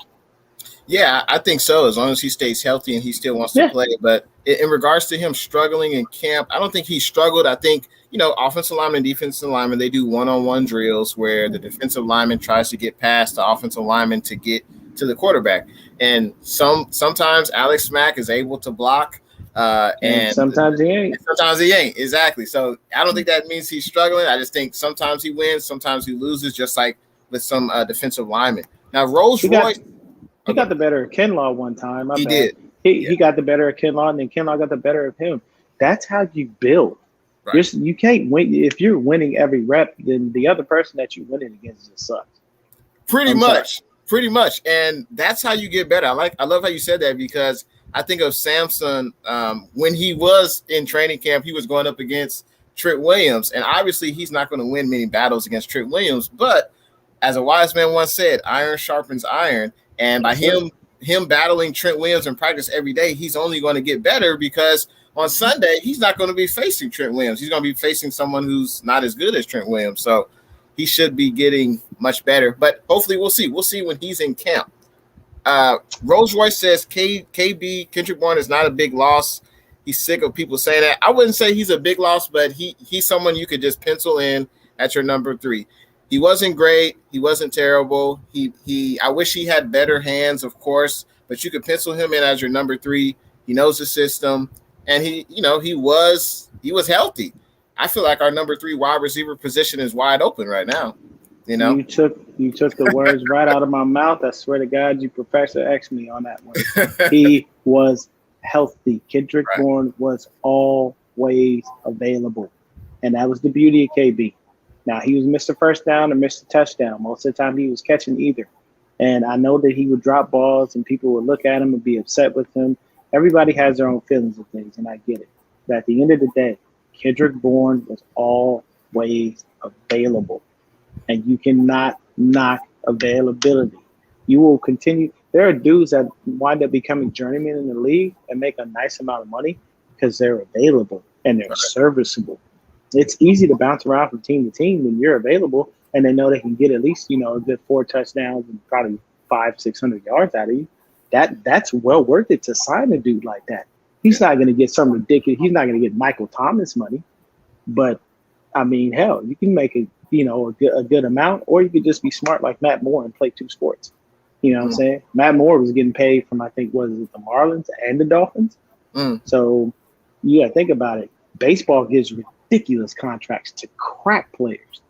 You could suck at baseball and get a big fat contract and set you up for the rest of your life if you know how to invest your money properly. And then you still play football. It's just how it works. But I see somebody in the comments, talking about UCLA. Tommy, you can say what you want, bruh, but let me tell you something. You see, don't ever talk about us when it comes to that NCAA tournament, because whoever you rooting for ain't gonna beat my squad. Okay, when it comes to NCAA basketball, you do not want the smoke. No, you don't. Nobody wants to smoke with UCLA. Johnny Juzang, you know what I'm saying? My boy Riley. We got Jaime, Jaime Jaquez. Like get thrown up there. Let me stick to the top. My bad, Jay. People go against my UCLA squad, bro. I already go hard on them. You know what I'm saying? It's all good. Let's continue on. OYG, appreciate you tuning into the stream. He says here to support Jay and the Bay. I appreciate it. I appreciate everyone leaving a thumbs up for the stream. Now, CG Ruthless says, I'm hoping Jennings pushes for that number 3 wide receiver spot. Who do you think has the edge at this point in training camp? Who do you think? I would love for Jennings to get that spot. I'm so sad that COVID got him. I'm really, really hurt by that because he was having a great OTAs. But to be honest with you right now, with the way that things are looking, it's going to be either Mohamed Sanu or Trent Sherfield. Those two are the guys fighting for that spot, strictly because Sanu was balling in camp. Sherfield has been balling in camp, and Jennings just got back. So had Jennings been healthy, I think he would have been fighting for it, and we could have put his name a little higher on the list. But right now, on the outside looking in, is like Jawan Jennings, Jalen Hurd, the Boat River Craycraft himself, and I believe Richie James, Travis Benjamin. Those are the guys that we're not really looking at wide receiver. As far as like James and Craycraft, like Craycraft getting a deal, I'm like, they just gonna get that dude. He got a free paycheck. He's not gonna make the squad. But we'll see what happens. But yeah, I think it's going to be between Sherfield and Sanu right now because they're the ones that have been balling out. Yeah, I could definitely see that. And Kelts Chronicles, what's good? Bringing positivity to the show. He says 49er faithful need to rise up together and stop the Jimmy versus Trey thing. Be excited about how blessed we are as fans. Yay! They're on the same team regardless of competition. Yeah, absolutely. I agree with you, Kelts. I agree with you. Now, in regards to our draft picks, who do you think will make the most impact in their rookie season? It's going to be Trey Sermon. And the reason it's going to be Trey Sermon because he's going to be the only one that really sees the field. If you look at our starting defensive backs, we'll have most likely Jason Verrett and Emmanuel Mosley out there 1-2, and you'll have K1 the Shark in at the third spot. So when are those DBs ever really going to get time? Outside of subbing in and out for them, and you don't really move DBs like that. You don't sub DBs all the time. Or us playing like a dime set, which is extremely rare for the type of defense that we run. On the offensive side of the ball, you're going to want to scale Raheem Mostert so that he doesn't wind up getting injured. You will see a mix of him and Trey Sermon continuously. He'll have the opportunity out of everyone to be able to make an impact. I feel like Ambry Thomas and Diamador Lenore, unfortunately, might wind up getting buried on that DB depth chart, barring injury, which we pray to God does not happen. Knock on wood. They'll see the field, but from the sideline, and maybe Lenore, but right now it just Sermon gives you the option because he's been the guy. When Raheem wasn't here, they gave Sermon, the rock. Do I love what Elijah Mitchell is doing? I like the fact that he is a great receiving back, yes. But Sermon seems to be the dude that they're trying to promote, so to speak, and feed the ball to. I definitely understand that. And Trey Sermon, I think he will play a pivotal role in the offense this season. I'm hoping Elijah Mitchell makes the 53-man active roster, and hopefully he can contribute on special teams, like in punt return, kick returns. I'm going to ask you a question about special teams in 1 second, but first I got to say, what's good to Rams House? Thanks for tuning in to the stream. Hopefully your Sunday is going well. Also got to say, what's good to Not For Debate podcast. Thanks for tuning in to the stream. Hopefully you're having a good weekend. And what do you think about the Ayuk show? Brandon Ayuk returning punts for the San Francisco 49ers. Are you for that or against that? Against it. I don't need one of my number one wide receivers returning no damn punts. Stay yourself on the damn offense where you belong. No. If you want to, feel the same way. I like his. I know what he did in college, but here's the thing: Ambry Thomas did it in college. Put him back there. You know what I'm saying? Richie James is still around. The only reason Travis Benjamin was brought to the squad was to do that. You just said Elijah Mitchell. All of them make sense. Why I don't see why I put my number one wideout in the back to return punts or possibly get smacked or get hurt. No. You have a host of dudes that are competing for that job. Put those guys out there to go ahead and take those licks and get some time on the field. Don't do that with Brandon. He's too valuable. I completely agree. J.A. Aguayo says Zach Kerr, Arden Key, and Maurice Hurst could turn out to be valuable signings. I think the Kerr and Hurst are definitely good depth signings at the defensive tackle position. And Arden Key, he could be getting a lot of snaps in the regular season. I saw a report earlier that Shanahan said that Bosa is on track to play week one, which is great to hear, but I don't imagine him playing a ton of snaps week one. Hopefully it's 15 to 20 snaps, and hopefully we slowly ramp him up. So I think Arden Key could be playing a lot of snaps at that edge rushing position. And D Ford has looked good, but I think he'll be on a snap count as well. Yeah, when it comes to the defensive ends that we're supposed to have, like our line is literally supposed to be Bosa, Kinlaw, Armstead, and Ford. That's how our line should be. We run a 4-3. Those are supposed to be the four dudes on the field. Now, the two ends right now, strictly being Bosa and Ford, are going to have to take a little bit of time to continue to get reacclimated to the game. Has D Ford looked good in camp? Yes, he has. I'm very happy that he has looked good, and I'm happy that he restructured his contract because at this point, if he wouldn't have done it, he'd have just been stealing money. But at the end of the day, I know that we'll probably spell Bosa a little more often than not because of him coming off an ACL. He is injury prone. And I know a lot of people are going to be like, no, he's not. And yes, he is. He had injuries in high school. He had injuries in college. He just missed pretty much a full year of football last year. He's injury prone. It's unfortunate, but it is what it is. So we're banking on him getting back and being healthy. But yeah, they're all good.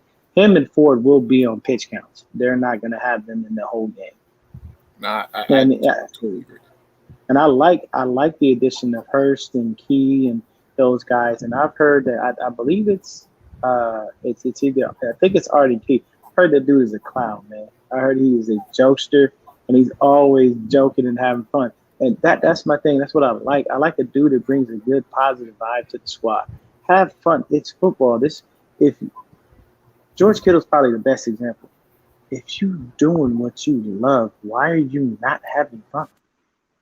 Like, this is what you grew up dreaming of. Have fun. When you have fun, you're looser. You want to do things, in a certain way. If you're so big, I'll put it like this. Bill Belichick is one of the worst interviewers in the world. He's so boring. He's so monotone. Like, literally, man, I think I almost want to go see a psychiatrist after I get done watching an interview from him. I feel down. Like, my whole mood is screwed up, But I watch an interview with George Kittle. I'm happy. I'm elated. He released some positive endorphins in my brain. It's almost like after I work out. But, it's just some guys that just – that's how it works. But, yeah, man, those are some good additions on the D-line, and I hope that they serve us well and they can give us, a couple sacks here and there. Yeah, I wish more players had the attitude and the lightheartedness that George Kittle had. It's definitely great to see on the football field. I mean, and I think of that play that you mentioned where he blocks the defender into the end zone and he's like laughing hysterically. Like, yeah, that's definitely great to see, on the gridiron. But let's talk about the best division in the NFL, and that is the NFC West. Now, in your opinion, who is the toughest opponent in the NFC West for the 49ers? It's the Seahawks. Always has been, always will be. As long as Russell Wilson is alive and playing for them, there won't be another opponent that's going to make it harder for us. It's always been that way just because they always give us a hell of a time. And you don't know whether we're going to beat them or whether we're going to lose to them. whether it be at home or in their house. Um, I, Russell is the best quarterback in our division. And I really would ask anyone to try me and tell me there's another quarterback in the NFC West is better than Russell Wilson. And I will gladly wait because there is not one. It ain't Kyler. It definitely ain't Matthew Stafford. And, that's just basically it. You can't say that there is one. The Cardinals come in a close second. And the reason I say they come in a close second is because they're always fighting. Like, they don't just lose. They always want to give us a run for our money. And it gets annoying at times, when DeForest Buckner called Kyler Murray a squirrel, I thought about that. I was like, yeah, he is. He's like a little squirrel. Every time you try to catch him, he's small, he's slippery, he just runs away. And it's just like, damn it, just get over here, man. So I understand it, but yeah, always the Seahawks, man. I respect Russ because of what he does and how he did it. But here's the thing, and I know people might think I'm like a classic Seahawks fan. I'm not. I'm a fan of people who ball, and I've always been that way. I love T.O. no matter where he went. When he was with us, whether he was with the Buffalo Bills, the Bengals, whether he was with the Cowboys, I love T.O. because he balled out. Now, the thing with Russ is people forget Russ came in and took Matt Flynn's job. Remember Matt Flynn from the Green Bay Packers? Played that ball while Aaron Rodgers was out and got a ridiculous buttload of money. Russell came in as a rookie and took his damn job. And they kicked Matt Flynn. They kicked Matt Flynn to the curb like a girlfriend you don't want. That's that girl that after one date you like, yeah, I ain't calling her no more. Yeah, this ain't gonna work out. And that's exactly what happened. And he got paid. And you got to respect him. And had they just been smart and given Marshawn the damn ball, Russ would have 2 rings. But no, we had to go ahead and make Russ he had to be the hero. That's always been my theory on that. They wanted him to be the hero in that role because Marshawn Lynch at that time was not the Marshawn Lynch that we know now. You see him in commercials and all kinds of stuff. The issue was Marshawn Lynch was up there, this here so I don't get fined. That was his attitude. When you win the Super Bowl and you're the MVP, you got to say, I'm going to Disneyland. And you got to get your car and be like, yeah. That wasn't Marshawn. It was like, Marshawn, you just won the Super Bowl. Where you going? We going back to the Bay. We could have turned up. That's Marshawn. Right. So, it worked. But Seahawks, unfortunately.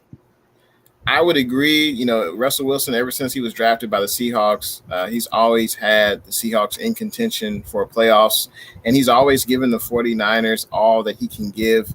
And there's no question he is the best quarterback in the NFC West. Now, do you think the Rams upgrading at quarterback with Stafford, do you think that was significant over Jared Goff? No. I'll give you a great – I'm going to tell you this, and I don't know how people are going to take this. In life, when you grow up and things happen to you, you go through adversity, it's how you come out of that adversity on the other end of it. It either makes you better or it consumes you and makes you worse. When it comes to being on a team in a team sport, when you continually are losing every year, that's all you know. You know what you can count on Matt Stafford for? A big arm, a lot of yardage, a couple of touchdowns, and that's about as good as it gets. Yeah. He comes from losing, unfortunately. So anybody, and I know that Rams fans are probably going to be like, damn, man, what? I'm telling you the truth. I've seen it before. When you come from a losing culture and you try to slide over to a winning culture, it is hard to flip that switch of always losing. Matt Stafford does not win playoff games. I say this all the time. Peyton Manning was a dope regular season quarterback. He was trash in the playoffs. His playoff record is horrible. I think he's like 500 or worse. So people don't realize that. At the end of the day, you can talk as much crap as you want about Eli. When Eli got to the playoffs, he won. Those are the things that I'm focused on. So was he an upgrade over Jared Goff? Yes, he's a way better quarterback than Jared Goff. Far and above and beyond what Jared Goff could bring to the Rams. Do I believe that he gets them over the top? No, because Kyle has made Sean McVay his bitch every year, and he will continue to do so. Matthew Stafford being there is not about to change a damn thing. You brought in a quarterback who can throw the ball and move the ball, but he comes from a losing culture. You're going to have to breathe that out of him, because when he gets into the playoffs, he goes nowhere. And I'm sorry, when you had LeGarrette Blount and you had Ndamukong Suh and you had Nick Fairley and you had Megatron, like don't sit up here and give me credit.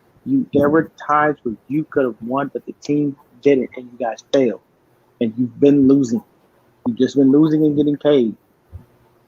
I don't see him doing anything outside of that. Until you breathe that losing out of him, I ain't worried about him. I respect your opinion for sure. I know a lot of people will say that with the Lions, management was terrible.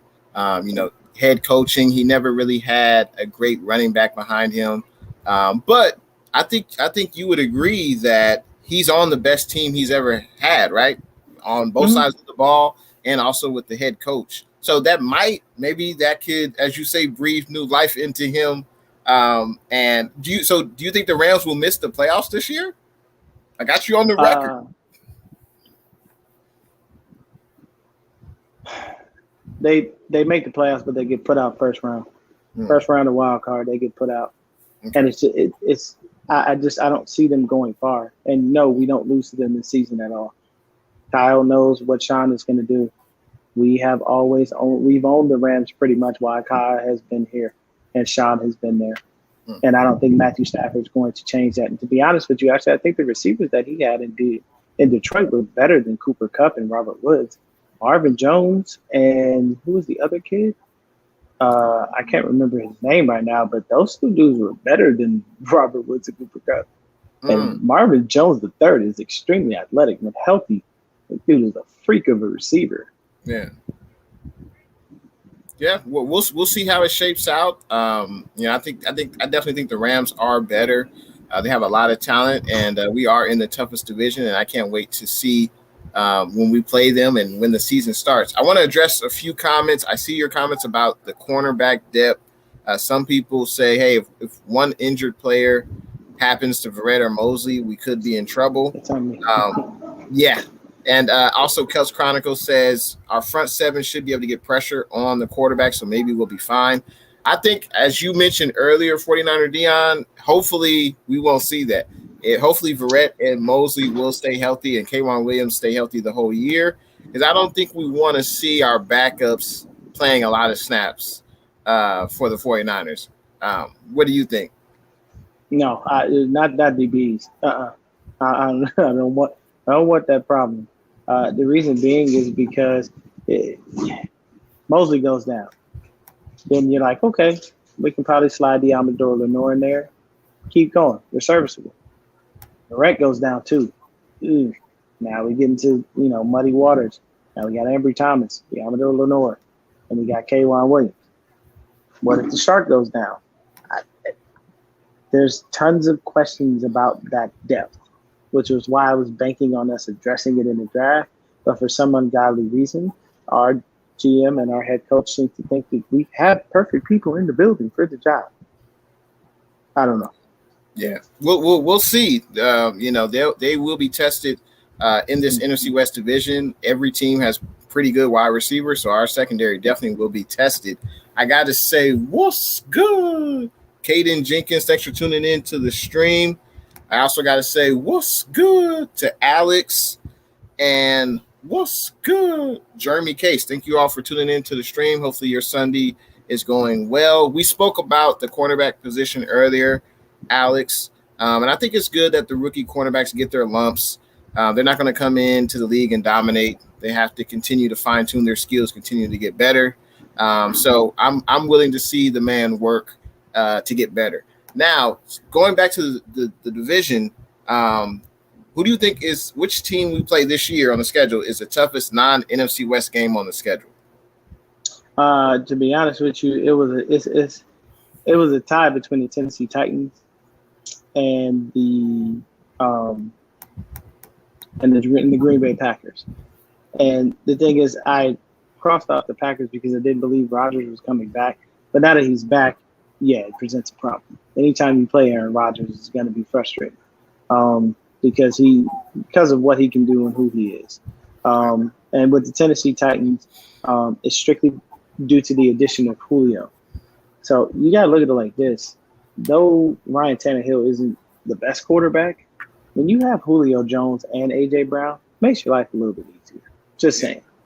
And then when you can hand the rock off to King Henry, that makes it even easier like that. So he doesn't have to do much, just not screw up. Like, you're in the perfect position. If you give any quarterback that, there should be no reason that they fail.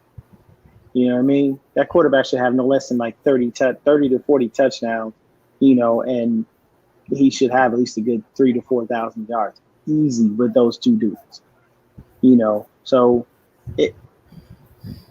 it's a tie for me between Green Bay and Tennessee, because everybody else on our schedule, I feel like we can beat, outside of possibly losing a game or two to the Seahawks. No, I agree. Those are the toughest non-division games, especially that Tennessee game. It's 2 days before Christmas. It's on a short week. We have to fly down to Tennessee. That's going to be a very tough game. That's one game I think we'll definitely struggle in. Now, Jay Aguayo mentioned something that I had said earlier on the stream, that Shanahan and Lynch value winning and losing in the trenches. And I think that's where football starts. If you can't block, you're going to have a situation like Pat Mahomes in the Super Bowl, where he's running for his life. So I definitely agree with you, Jay Aguayo. I appreciate that comment. Now, what do you think is the 49ers win-loss record this year? We're either 13-4 or 14-3. And I state that strictly based off of the fact that those could be the only losses that we possibly could have. It will either be, because I wrote it down here. Let me take a look.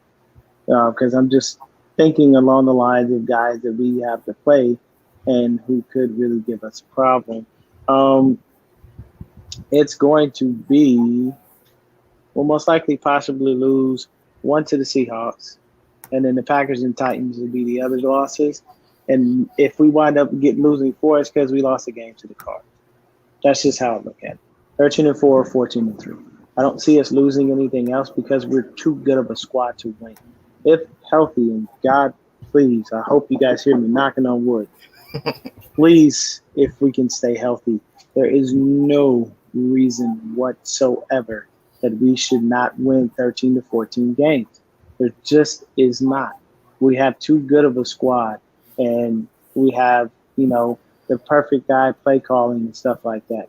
It just, there's too many moving pieces to make this work. If everybody stays healthy, look at it like this. Look at your line. Now, mind you, these guys will get spelled, but I'm just going to run through offense and defense really fast. You have Nick Bosa, Javon Kinlaw, Eric Armstead, D. Ford. The dudes coming off the ends are going to kill you. The guys coming up the middle, you have one dude who plays better in the middle than Eric Armstead, and you have just a massive beast of a human being in Javon Kinlaw. What are you going to do with both of those dudes? And then somebody's crashing on your edges. Like, what is your quarterback going to do? He can't run right up the middle. There's nowhere for him to go. You have the linebackers. If Aziz can get healthy, you got Aziz, Dre, and Fred. All of them can cover. Throw the ball like a dummy if you want to. They'll go ahead and pick it off or knock it down. You have K1, you have Jason Verrett, you have Emmanuel Mosley. And then if you go to the back, if we could get Tart healthy, you got Tartan Ward. The dynamics of our defense fall in line perfectly. You flip to the other side. You have, IU, you have Debo, you have Kittle, you've got Juice, you've got, Raheem back there, possibly even Trey. These are just things that just you can't prepare for. You can prepare for them, but you can't in a sense because it works out too well. If these things gel and mesh the way that you want them to, you'll be unstoppable.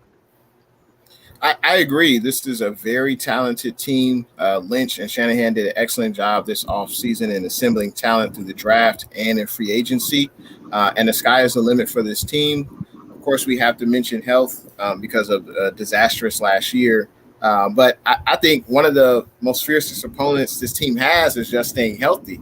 And I think if we can beat that opponent, I think we'll be in good shape. We should be a playoff team this year and possibly win the division. I got to say, what's good to the sports stars? Thanks for tuning into the stream. What's good to Robert? He says, what's good? Bang, bang, Niner for life. All right. And what's good? Silverado Kev. Thanks for tuning into the stream. That's my guy right there. Yeah, we were just talking about the 49ers win-loss record. And I have one more question for you. Who do you think, or I should say, what have you seen in training camp? Is there anyone that excites you, a rookie, maybe a free agent acquisition that you're really high on in training camp, what you've seen so far? To be honest with you, as far as like somebody that I would be high on right now, I hope that Deon comes through and continues to progress and can turn into a great defensive back. For me, the only other person that I really want to succeed is Juwan Jennings. I really, really hope and pray that he comes up and shows out. I'll be keeping my eyes glued to him as I'm at the game and enjoying it and taking a look at things. But I really hope that, Deommodore Lenoir and Juwan Jennings show up, show out, make the squad, and continue to give us quality play for years to come. But, I know a lot of people want Trey on the field, but I need to see him first. And I'm just that type of person. I'm one of those people like, if I was a GM, you'd have to give me 2 solid years of production before you came asking me for money. I'm not going to pay you after 1 year because I don't know if you're going to do that again. I would keep it a buck with my players. Hey, look, man, give me 2 solid years of production. You can come talk to me about money if you want to. But if you give me 1 year of massive production, I'm not going to pay you because that's just 1 year. I don't know if you're going to be consistent enough to be able to hold that down. But yeah, Jennings and Lenoir, man, those are my camp guys that I want to ball out. No, I appreciate your thoughts. And we're talking about the defensive line, and Tommy Huxley says Armstead better be better this year. I absolutely agree with that. With the money that we're playing Armstead, definitely expect more production. Silverado Kev says this pass rush and rotation as a unit should be lights out, especially the interior defensive line. I would agree with that. And I appreciate you coming on to the stream. It's been a blast hearing your perspective. And for those that don't know, who are just tuning in, I left 49er Deon's social media information in the description of the stream. Make sure you guys check out his IG, his Twitter, his YouTube, and the floor is yours now, 49er Deon. You can say whatever you want, promote your channel, what you got going on. But I just want to say I appreciate you coming through to the stream, and the floor is yours. Hey, man, I appreciate you having me on the stream. It was a pleasure working with you, man. Hope to do it again in the near future. Like he said, everything is in the description. I'm at SwiftD on Twitter, at 49er Deon, 49er _ Deon on IG, and you can find me Niner Gang Podcast. That's the number 9 ERE. The number 9 ERGANG podcast on YouTube. And I just expect us to have a fantastic year. And I do expect a lot of our players to ball out. If we are healthy, there's no reason that we can't be unstoppable. And for everybody looking at Eric Armstead and saying that he should get more production, if Nick Bosa and D Ford are healthy, watch Eric Armstead's sack total go back up. He'll be playing more of his natural position, and that will allow him to be able to do what he normally does. But I just want everybody out there to remain faithful, continue to ride with the squad. And for me, everything started for me in '85. I saw Joe Montana throw a touchdown pass to Jerry Rice when I was a kid. I asked my mom who that team was. She told me the San Francisco 49ers. And I ain't moved off of them since, and I don't see myself, changing that. But we'll have a good season, stay faithful, and everybody stay blessed, man. You know what I'm saying? And continue to live life. If you catch yourself in the down moment, stop yourself, pray about it, get some good vibes in there, man, like some sage in your crib, and just, everybody stay peaceful, stay blessed, and stay happy wherever you are, man. Your mental health is everything. And, as human beings, we got to look out for each other. But Jay, appreciate you, having me on the show. And, I like that. What's good, man? I like the way you do that. How you show everybody. That's a dope way of showing everybody love, man. That even gave me an idea. I got to start thinking of something to do. You know what I'm saying? I can't do that because that's yours, but that's a dope way to show everybody love. And all y'all in the comments, man, definitely, if you new, you need to just subscribe. You need to hit the like button because he's here giving you 49er content, and at the same time, he invites other people onto his platform. He invites the enemy into his house, but that's smart because you know what you do. You keep your friends closer and your enemies closer. Yeah. So then we learn everything about the Rams. You know what I'm saying? We make our little backdoor calls over to Kyle and John. And, hey, look, man, we got the Rams on here. They said X, Y, and Z, and then they take our advice. Of course, I'm kidding because they don't even listen. But thanks for having me, brother. I really appreciate it. Absolutely, man. I appreciate the kind words, man. And we'll definitely got to link up again in the future. Sure. And I appreciate you coming on. And yeah, make sure you guys subscribe to 49er Deon. And I appreciate you coming through. And you have a good weekend, man. Thanks for tuning in. Thanks for coming through. You do the same, brother. All right. Peace out. All right. So that was 49er Deon. Make sure you guys check him out. IG, Twitter, YouTube. Excellent content creator. I enjoyed hearing his perspective on a lot of topics. And it's always good to have other 49er fans come in because we don't always agree on everything, but we all want the best for our team. And of course, we all want to, we all want the 49ers to be successful. Now I got to continue on with these comments. I got to make sure I catch up. Let's see.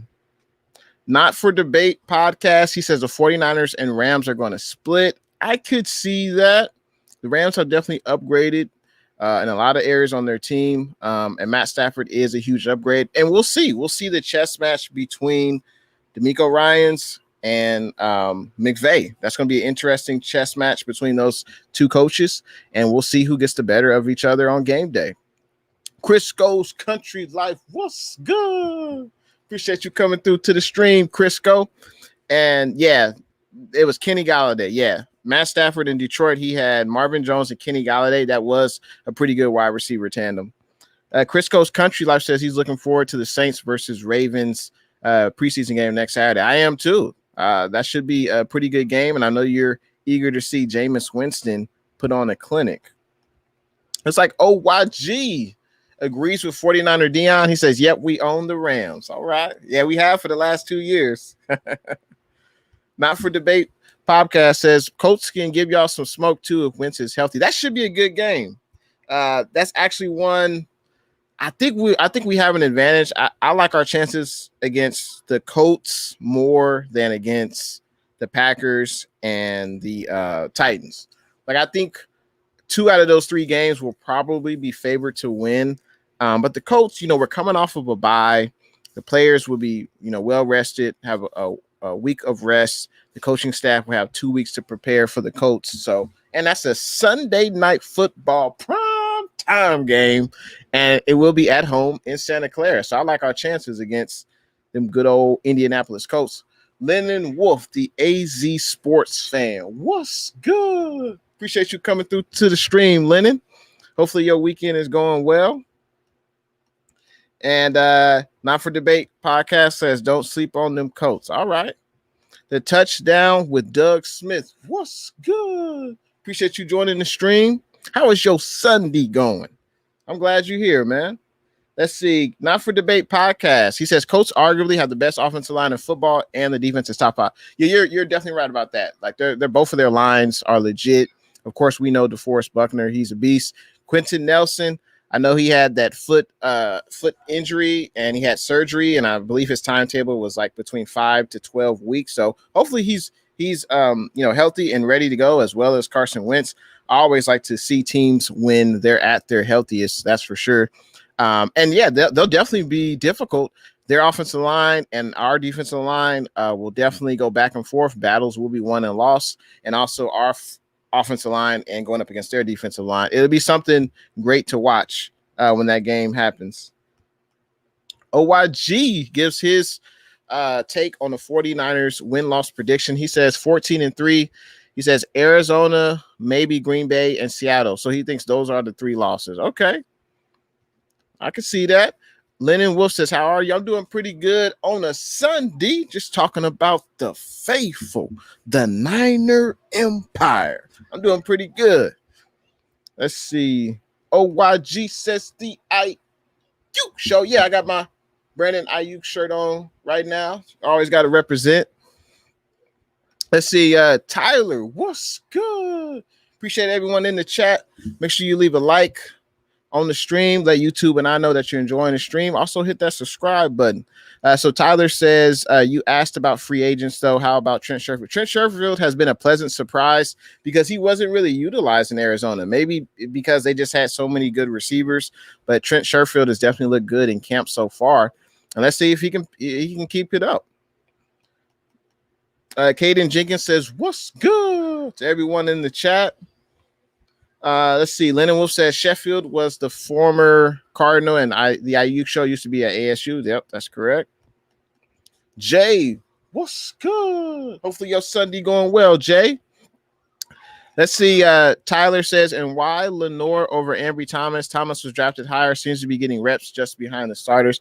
I believe Ambry Thomas has been struggling a little bit more in camp, but he's a rookie. Rookie corners struggle. It's all about the work you put in now to get better at your craft, learn to get better at that cornerback position. And that's why we have the coaching staff there to coach him up. So I'm not concerned at all that he's struggling right now in camp. Let's see. Let's continue on with these comments. Let's see. Corey Davis, what's good? So when 49er Deon was here, he's not as high on Matt Stafford, and I know you aren't high on Matt Stafford, KD. So you might have missed that, but you can watch the replay.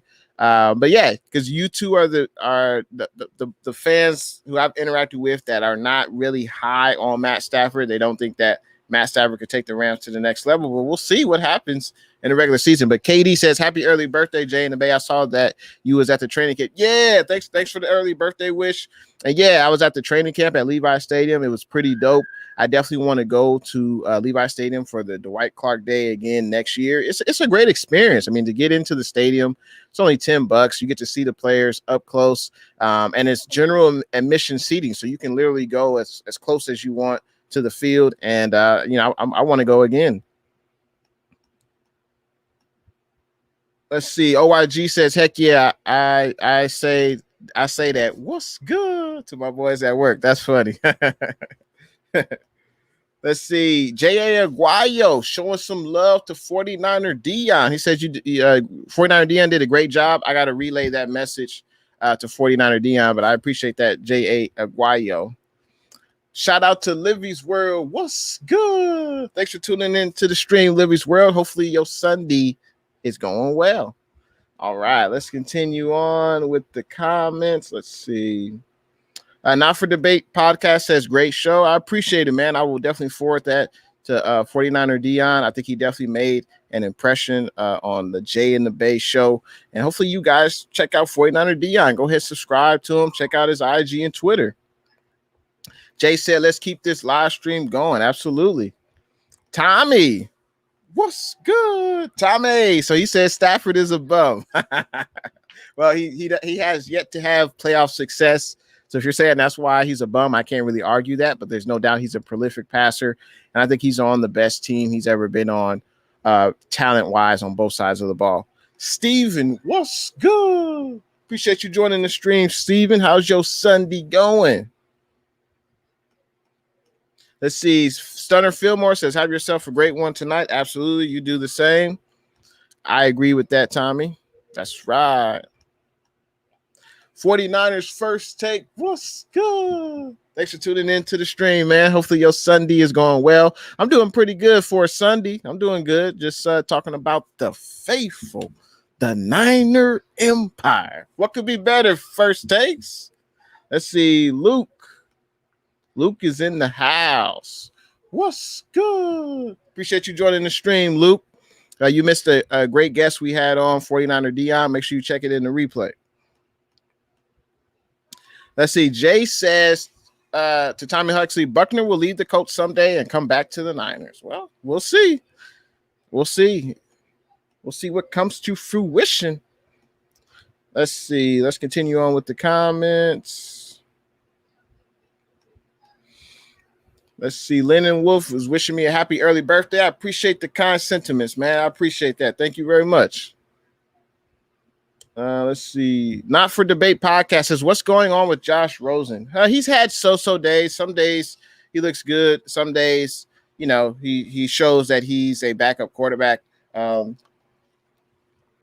was at camp on yesterday, and I saw him at quarterback. He looks solid. I don't know if he's a starting caliber quarterback, but if Josh Rosen is playing a significant snaps for the Niners this year, obviously a lot of things have gone wrong. Jimmy's hurt, Trey's hurt, and Rosen is in the game. But he looks solid. He could throw the ball, but I don't know if he's a starting caliber quarterback in the NFL. I don't know if he's necessarily gotten a chance, I guess you could say, Arizona, it didn't work out. He was a starter there, but he was a rookie. Miami, he couldn't win the starting job. So, let's see. Yeah, Corey Davis. Yeah, I saw your pictures on Facebook, man. Looked like you were having a grand old time, man. Yeah, it was great. I can't wait to go to the next training camp. Yeah, I heard about that. I heard about Don Burr. Yeah, I heard about that, Jay.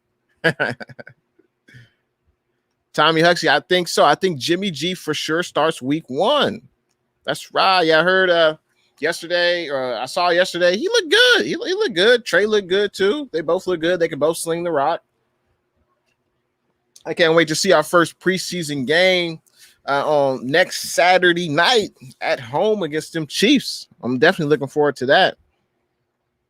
49ers First Take says the Niners just need to worry about themselves, stay healthy, and things will take care of themselves. Great advice, First Takes. Great advice. Philly Sportscast, what's good? Appreciate you coming through to the stream. He says, yo, what up, man? Nothing much for a Sunday. Luke Luna, we drafted Trey to sit, not start, or Jimmy wouldn't be here, but these fans continue to spin narrative the same with other podcasts. I think it's just a hot topic, man. It's just, I think that's just what everyone wants to talk about, Trey versus Jimmy. But you raise a great point. Jimmy wouldn't be here if they expected Trey to really start week 1, because I think you could have Trey start week 1, or you could have gotten a below average quarterback to start week 1. And that way Trey will sit and learn. But yeah, everyone's got their opinion, but I think Jimmy for sure will start week 1. Tommy Huxley, Luke for sure. Is Jimmy elite? No, he's above average. I agree. He's definitely above average. Not for Debate podcast says, happy birthday, brother. Great show. Appreciate the kind words, man. Yeah, thanks for tuning in. Let's see. Tommy Huxley says, Luke, words of wisdom. Exactly. J.A. Aguayo, if Shanahan learned anything, it is you have to have a good QB2. Just ask the Colts. We couldn't win with our backup quarterbacks. Happy birthday, Jay in the Bay. Thanks for the kind words. Thanks for the birthday wish. I agree. I know Jimmy gets paid a lot of money, and I think that could be a reason he starts. But I think, Jimmy knows the nuances of the position. Like 49er Deon said, he knows the nuances of the position. He's a veteran. He knows the system. He knows how to play in the NFL. Trey, he looks great in camp, but let's see when he plays against another defense. Let's see if he continues to get reps in the first string. But I'm not in a hurry. I'm not in a hurry for Trey Lance to start. I'm definitely fine with Jimmy G starting. Jay says some of our fans are claiming that there is a QB battle. There is no QB battle. I would agree. If Shanahan has Jimmy and Trey splitting time like 50-50 with the first string, that could be a quarterback battle in my mind. Jay says when we win a game, Jimmy G says feels great, baby. So, yeah, Tommy, my birthday is August 9th, so tomorrow. Redder Foe, what's good? Appreciate you joining the stream, Redder. Luke says yes, and with this team, he will have success this season and more possibly then Trey will come in. I don't know why people disrespect Kyle first and Jimmy. I just think they're tired of Jimmy, and I respect their opinion, but I trust Shanahan, and there's a reason why Jimmy G is still on the roster. And I respect Kyle and I trust his judgment. Thanks for the birthday wish, Redder. I appreciate that. Appreciate that, Tommy. Yeah, and I would agree with Jay. Trey will play this season, but I think they're going to use him in packages. I'd agree, and that's what Shanahan said. And I appreciate everyone coming through to the stream. Shout out to 49er Deon. He represents the 49ers well. Very knowledgeable. I can't wait to have him back on. I appreciate Tommy coming through the chat. Luke, Jay, Redder, J.A. Aguayo, Not for Debate Podcast, Philly Sports Podcast, 49ers First Takes, KD, Lennon Wolf, the AZ Sports Fan, Stunner Fillmore, Steven, Livy's World, thanks for coming through, OYG, Tyler, Caden Jenkins, The Touchdown with Doug Smith, I appreciate you for coming through, Crisco's Country Life, Celts Chronicles, Silverado Kev, Robert Galvin, The Sports Star, CG Ruthless, Alex, Jeremy Case, G-Rod, 49ers Ultimate Report, Rolls Royce, and that's all it will let me go up to as far as the comments. I think Queen Bee was here. Trying to think. But that's all the people I saw so far. But I appreciate everyone coming through, contributing to the stream. I appreciate that, especially on a Sunday night. Let's see. Luke says, Jay, I can't respect how these fans have been acting. I just can't. They believe in Trey, but if they truly did, they wouldn't act like this kid would be damaged by sitting. Yeah, I mean, they got their opinion. I respect their opinion, and but the one opinion that matters is Kyle Shanahan. And he clearly feels that Jimmy G gives the 49ers the best chance to win, and that's what it's all about. Whoever gives us the best chance to win, that's who should be the starter. If we're talking about Daniel Brunskill at the right guard position, if we're talking about the wide receiver number 3 position, whoever gives us the best chance to win, that's who should be in. I will be having a 1K subscriber giveaway. This will be, I'm going to do it next Sunday night. So a week from today, next Sunday night, I will have a 1K subscriber giveaway. Make sure you guys are here for the show. You have an opportunity to, win some 49er memorabilia. And it's just a small token of appreciation for you guys and gals helping me reach that 1K subscriber milestone. And that will take place next Sunday night. Also this week, I'm going to try to get, we play the KC Chiefs in the preseason. So I'm going to try to get a KC Chiefs fan to come on to the show. And they talk about the Kansas City Chiefs, their offseason, and yada, yada, yada. So I'm going to try to do that this week.